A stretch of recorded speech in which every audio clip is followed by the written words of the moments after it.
But this is something I want to read. Don't forget to be kind to strangers, for some who have done this have entertained angels. I have met many angels in my life. I told you I was paralyzed, and a lady came to me one day and she said, Evie, they're opening up the mansions down in Southern Pine. And I want to take you down there and take you through a few of them, the ones that has around. I said, that my children was in school, my husband was at work, and I said, okay, that'd be nice. So she took me down there, and she said, we went and saw this one beautiful mansion, and I said, I'd like to go in that one. And she said, well, I'm going to have to go see the ramp. They got a ramp good enough to push you up. And I said, well, would you push me out in that garden while you gone? And it was a beautiful garden. It was absolute. I can see it in my mind. And she rolled me out there. She hadn't been gone long till Jesus came. And he said, you can walk. This is what Jesus does. And you can believe it, you don't have to. Someday in heaven he'll tell you about it. But honey, let me tell you something. He said you can walk. Well, I was a little reluctant. And he said it again. So I got up out of that chair and I've been walking ever since. I've been all over the world since then. I've rode everything from a camel to a yak. Then I went to the country called Papua New Guinea. There, it was different. They didn't have any cars or anything. It was 65 miles from the nearest town where I was at. Had to get into that town to even pick up my mail. And I didn't have no way in there very often. And, those people had something that we don't have here. They live in a little shack, and the mother and the father and the grandma and the grandpa, and they believed in marrying more than one wife. They didn't know no different. They didn't know anything about it. And all the wives lived in there with all the children. And they never did fuss. And that's I'm telling you, the orchestra that beat anything I've ever seen. And they'd all come to church on Sunday morning, and they'd all sit together. The different wives and that one man and all the children that sit together. I found something there that I've never found in the world. A love beyond comparison that Jesus Christ gave to those people. And I remember one Sunday morning, we didn't have no building to meet in. We sit on the mountainside and had our church. We were sitting there one Sunday morning, and I heard this roaring sound. And I thought, well, it can't be a jet plane because only one jet plane comes on over a day, and that's at 12 o'clock. The only one went to Karopa, where the town was 65 miles away. They only had one plane that came in. And I looked up that mountain, and I'm telling y'all the truth, the whole mountain was moving and coming down. And I realized it was a huge mudslide, so I ran. Those people just kept sitting there with their hands up. And the one that could speak English language said, you can't outrun a mudslide. You just might as well sit down and hold your hands up. So that's what I did. I sit down and hold my hands up. Let me tell you what a mighty God we serve. That mudslide came down that mountain, down to the back of where the people were sitting. And it was like this huge hand just rolled that mud away, and did the single one of those people get any mud on it. Wow. And isn't that a great God? Amen. Praise His holy name. I've had all kinds of things. I don't know what time it is or how long I should. I don't know how long. Okay, let me know. I don't want to outdo you. But you know what? I'll tell you another experience I had.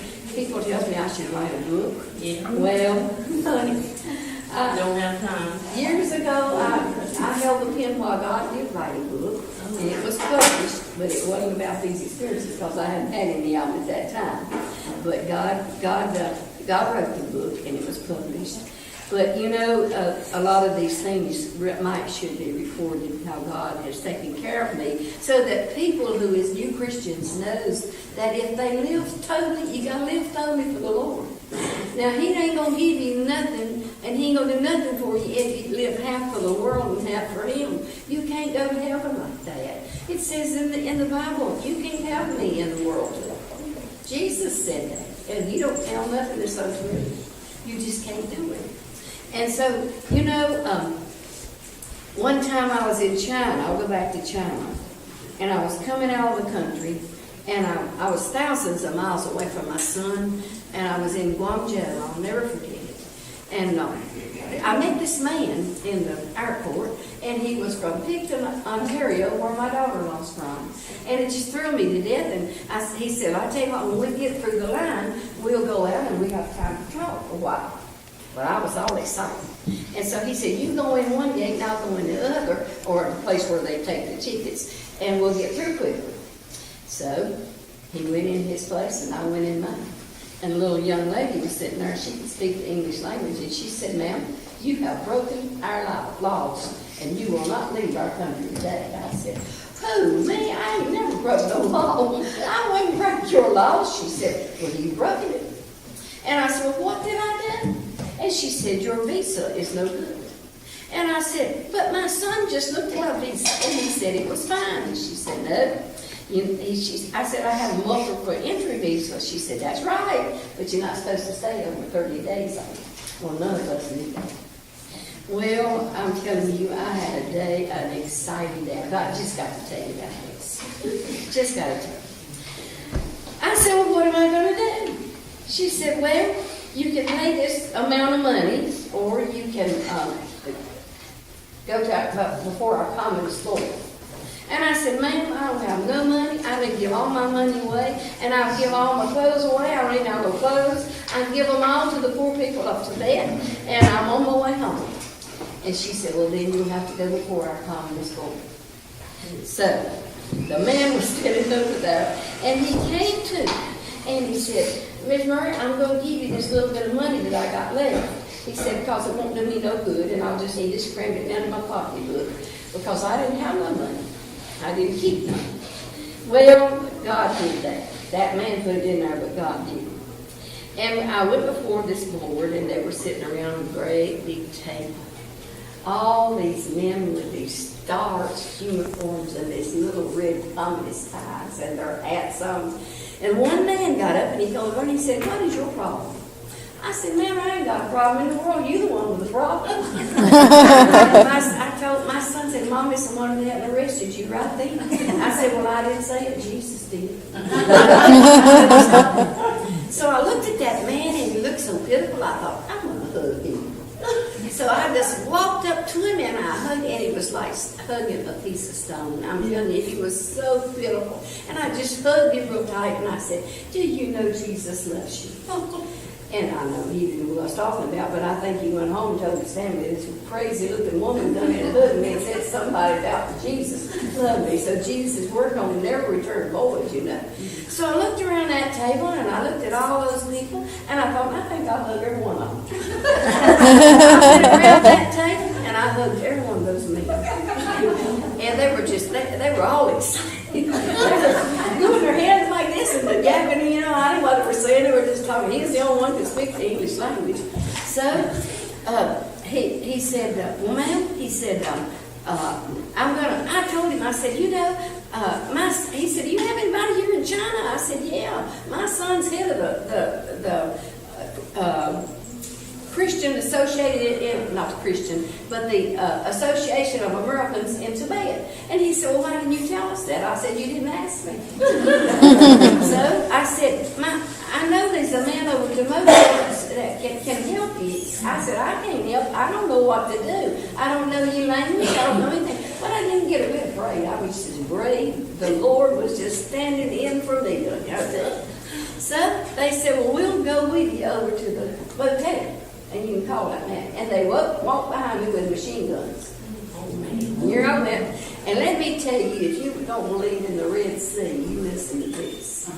In China, on every highway, there is thousands and thousands of cars and thousands of bicycles. That's what you have to cross to go across the road. Well, I didn't, and they don't have it. They didn't have any stoplights at that time. They had a man standing on the post, and he did the director of traffic. Well, I went out there, and them machine guns was behind me, and you know what? I said, Lord, please help me get across there. And that traffic stopped, and I walked across there like the Red Sea, and it just kept right on going. Jesus Christ can do anything. I went to that motel. I didn't know no language of theirs, and wasn't nobody over there could listen to me. I told him I needed to find this man. His name was Bob, so I just ran up and down the halls of the hotel and said, Bob, they're about to arrest me. I'm Mickey's mother. Please come back. And so the man hollered, he said, let me get my clothes on and I'll be out there. He came out. Praise the name of the Lord. And the communists talked to him, and they told him where to take me and what to do. And so we rode over to this place, and first of all, we rode there. But first of all, we walked a long ways because we didn't have no taxi cab. We couldn't get one. We finally did. But we went by this place, and they had a Kentucky Fried Chicken in Banquet. I said, Bob, I can't believe this. I ain't had nothing fit to eat in all these months. In this month I've been here, and I am so hungry. I feel like I'm going to cry. And he said, well, wait a minute, I got a little ahead of myself. We went to see this little girl, and she told him that we could leave for 2 hours and come back, and then she would see. He told her what money he had. He said, I'll give you this money if you'll let her go. This is all the money I got, but I'll give you that much. It wasn't nothing compared with what they were asking. And she said, well, leave for 2 hours and come back. And so during the time we was gone, I found a Kentucky Fried Chicken. And I said, Bob, I just want some so bad. And he said, well, you know if we buy it, when we go back, I won't have that amount of money. I said, well, they ain't going to go no way. They're going to put me in jail. I said, I'm just going to go ahead and witness to the people in jail. Let's just eat some Kentucky Fried Chicken. So we did. And we went back in 2 hours, and the little girl said, they decided to let you go. And you know what? Bob didn't have that much money.